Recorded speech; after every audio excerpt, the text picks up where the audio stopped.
In this video, I'm going to teach you how to bind 4 different kinds of books that we can use as sketchbooks. These are the supplies you'll need for the first one. These binder clips will help you bind the books.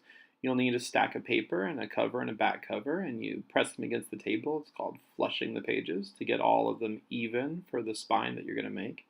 Put the binder clips on the spine, not that way.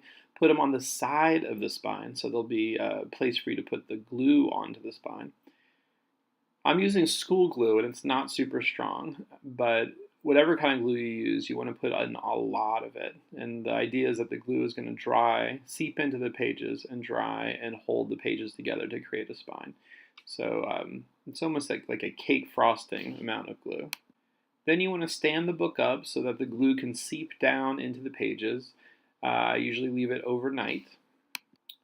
While that first sketchbook dries, here's how you can make a second one. You'll need a long neck stapler and a small stack of paper and one cover.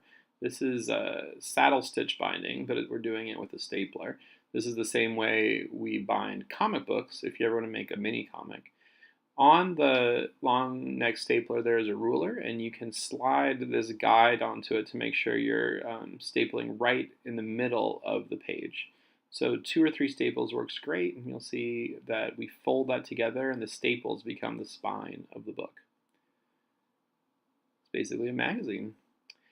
You'll only need 1 sheet of paper for this 1-page sketchbook.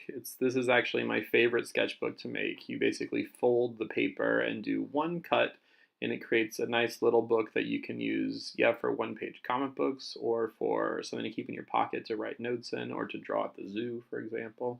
The instructions are a little complicated, so I'll post them in a link at the bottom of this video. Japanese binding takes the longest of all the sketchbooks I'm going to show you in this video, but it's also the prettiest when it's all done.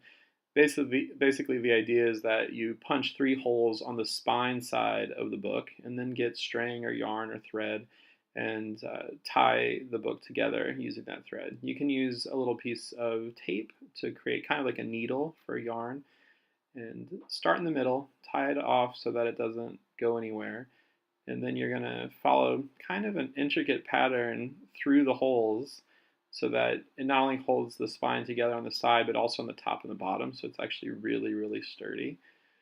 I'm going to let you watch the video because it's hard to describe exactly what I'm doing.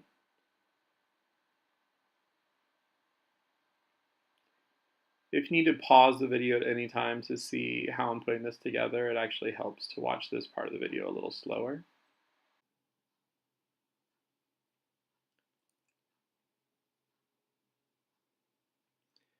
If you followed the steps as best you could from this video, the final hole should be the same hole that you started with.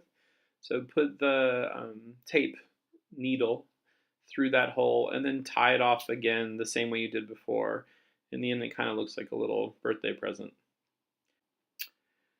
By now, a whole day has passed, and that first sketchbook we started has a nice dry spine. You're going to need a piece of duct tape about as long as the spine, and I use these 2 extra pieces of tape to make the spine especially sturdy. Trim the tape so it looks nice, and fold it around the spine.